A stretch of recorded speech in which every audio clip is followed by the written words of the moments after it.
Students welcome to lecture number 10 of functional analysis. Students last lecture में मैंने आप लोगों को मैट्रिक्स स्पेस पर मुख्तलिफ एग्जांपल हल करके दिखाई थी। उन पर हमने प्रॉपर्टीज चार सेटिस्फाई करवाई, वो सारी की सारी क्या हुई थी, वो मैट्रिक्स स्पेस प्रूव हमने कर दी थी। तो आज के लेक्चर में मैंने आपको प्रॉमिस किया था कि मैं आप लोगों को नेक्स्ट क्या करूँगा, कुछ प्रॉब्लम सोल्व करके दिखाऊंगा इससे रिलेटेड। स्टूडेंट्स उन प्रॉब्लम को सोल्व करने से पहले मैं आप लोगों को कुछ बेसिक कॉन्सेप्ट बता दूं कि अब तक जो हमने उन एग्जांपल में प्रूव किया, जो रिज़ल्ट प्रूव किया वो किस बेस पर प्रूव किया, वो मैं आप लोगों को एक बार ग्राफिकली बता देता हूं। ये मैं एक स्पेस ले लेता हूं, मैं R2 ही ले रहा हूं।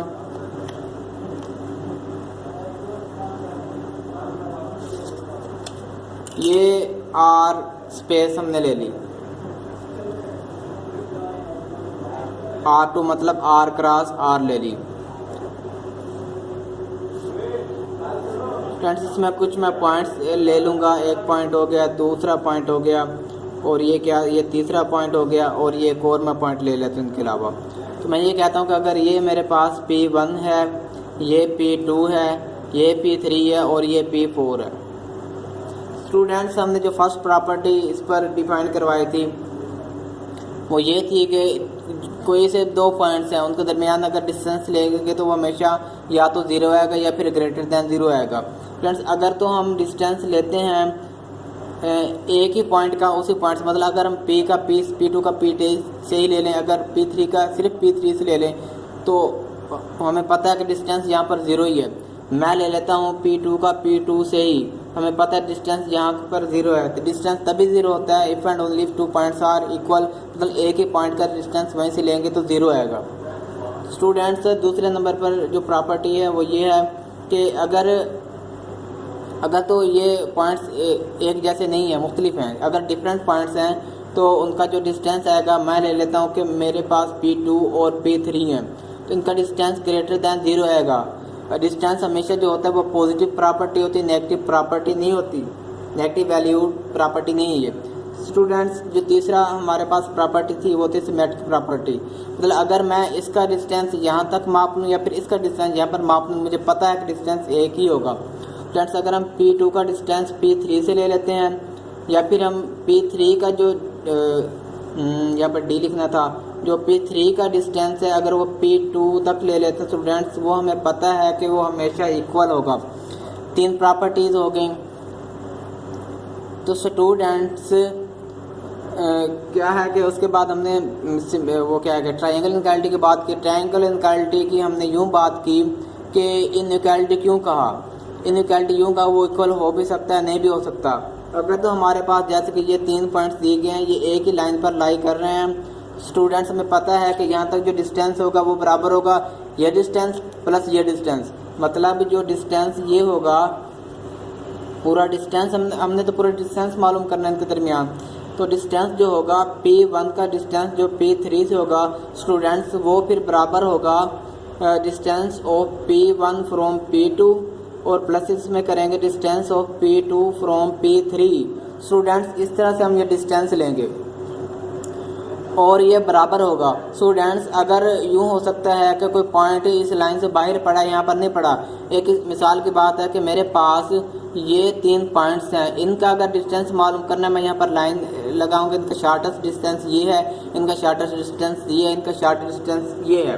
स्टूडेंट्स फिर यूँ होगा, फिर ये एक लाइन पर लाइन नहीं कर रहे, तो फिर यूँ होगा, फिर ये ट्रायंगल बनाएंगे। अगर वो ट्रायंगल बनाएंगे तो हमें पता है जो इसका डिस्टेंस है वो कम होगा ये दो डिस्टेंस प्लस करने से, या फिर ये कम होगा ये दो डिस्टेंस प्लस करने से, या फिर ये कम होगा ये दो डिस्टेंस प्लस करने से। मतलब फिर स्टूडेंट्स यूँ होगा तो डिस्टेंस ऑफ ये जो मैं ले लेता हूँ P2 P4 होगा वो लेस देन होगा distance of P2 from P3 plus distance of P3 from P4। Students यूँ होगा, हमने ट्रायंगल इनइक्वालिटी जब भी देखी तो हमने ये कहा कि या तो ये डिस्टेंस बराबर हो सकते हैं या फिर डिस्टेंस क्या हो सकते हैं, ये डिस्टेंस कम हो सकता है इनको प्लस करने से। फ्रेंड्स ये कुछ प्रॉपर्टी हमने सेटिस्फाई करवाई थी इस मैट्रिक्स स्पेस पर। तो आइए अब हम कुछ प्रॉब्लम सॉल्व करते हैं। जो हमारे पास फर्स्ट प्रॉब्लम है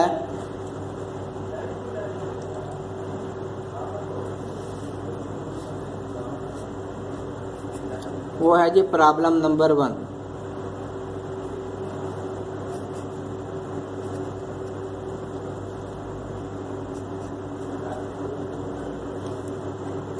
गाइस प्रॉब्लम नंबर 1 में हमसे क्या पूछा गया है, कहते थे show that the real line is a matrix space.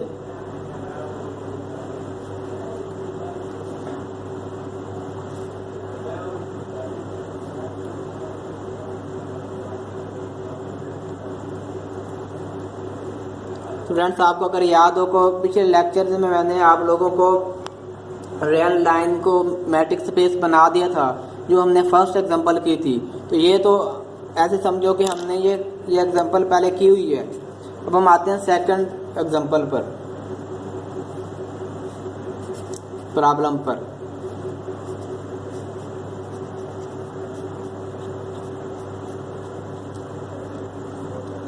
Second problem जो दी गई है वो हमें जो सेट दिया गया है, नॉन एम्प्टी सेट जो है वो है set of real number. X is equal to R, which is set of all real numbers.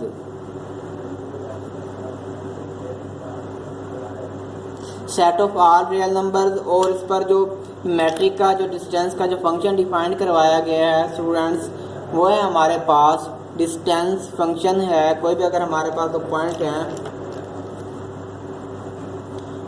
Distance of x from y is equal to x minus y का modulus और इसका लेंगे हम square root. ये फार्मूला डिफाइन करवाया गया यहाँ पर, वेयर स्टूडेंट्स ये जो x y हैं belong to set of real number. Students इसको मैट्रिक प्रूव करने के लिए हम 4 प्रॉपर्टीज सेटिस्फाई करवाएंगे। तो उसके लिए हम ऐसे करते हैं कि हम कोई से आर्बिट्रारी तौर पर 3 नंबर उठाते हैं यहाँ से। Verification,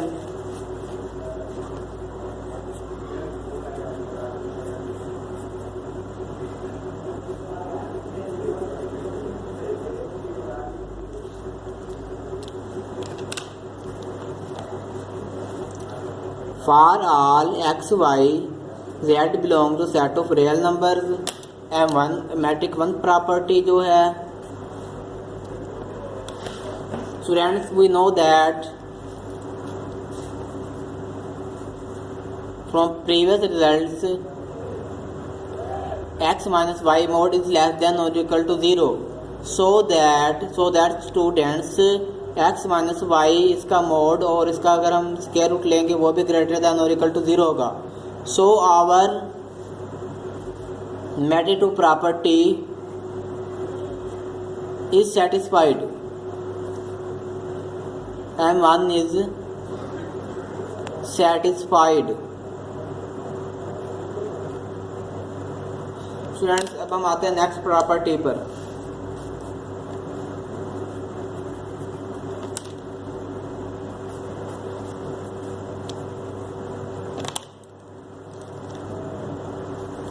Distance of x from y is equal to 0 if and only if the formula given is equal to 0.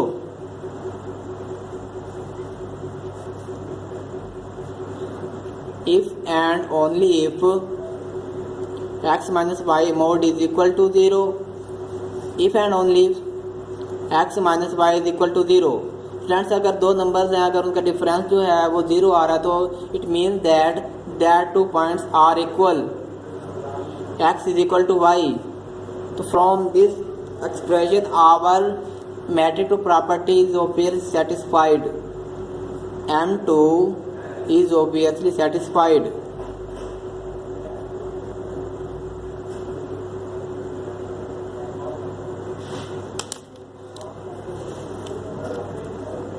Now we will prove metric 3 property, which is called symmetric property, which is the most important property. Distance of x from y is equal to x minus y modulus square root. Friends, which can also be written as minus into y minus x इसका modulus और इसका square root. Friends, which also can be written as x minus y modulus इसका square root by using the modulus property of real numbers. Students, we had taken the distance of x from y and now we get the distance of y from x point. Students, which is equal to distance of y from x, but we had taken distance of x from y. Friends, our matrix property was obviously satisfied.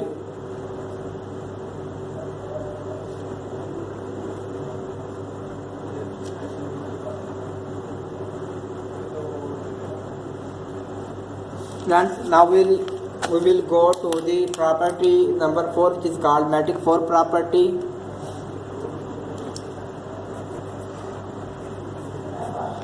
Which is triangular inequality. This is also the most important property among the function distance function called metric.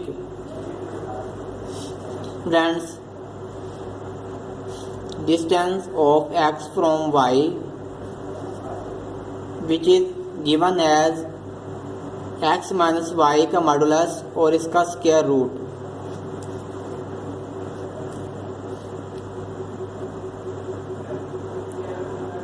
Students,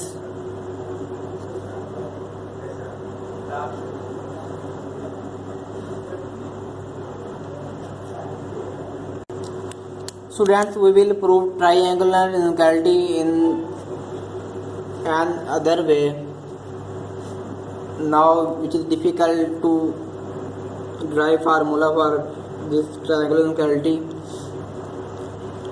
We suppose that in case 1,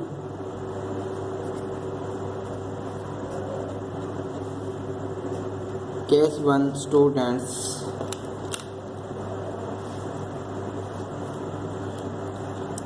when the points are collinear, then the distance of x from y is equal to the distance of x from z plus the distance of point z from point y. Case 2,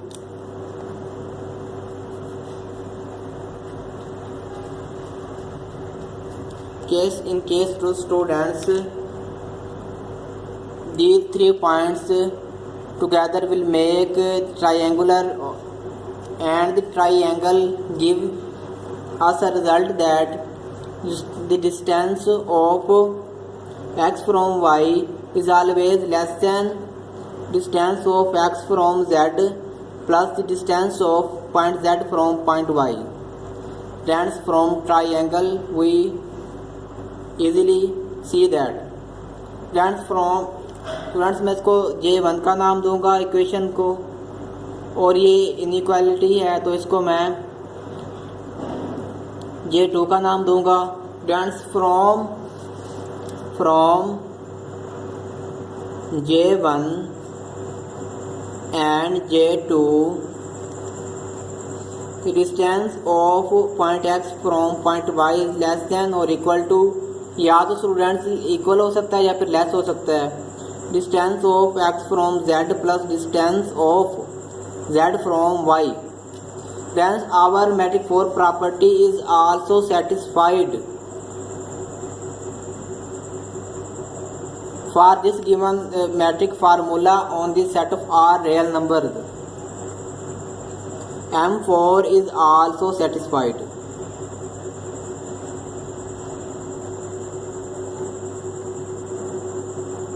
From M4 to M1 to M4, the formula given for that real numbers is metric on the set of real numbers, and this set of real number together with this distant formula, we call that pair as a metric space. R together with D is metric space. Students, we proved that under these conditions the set of real numbers is metric space.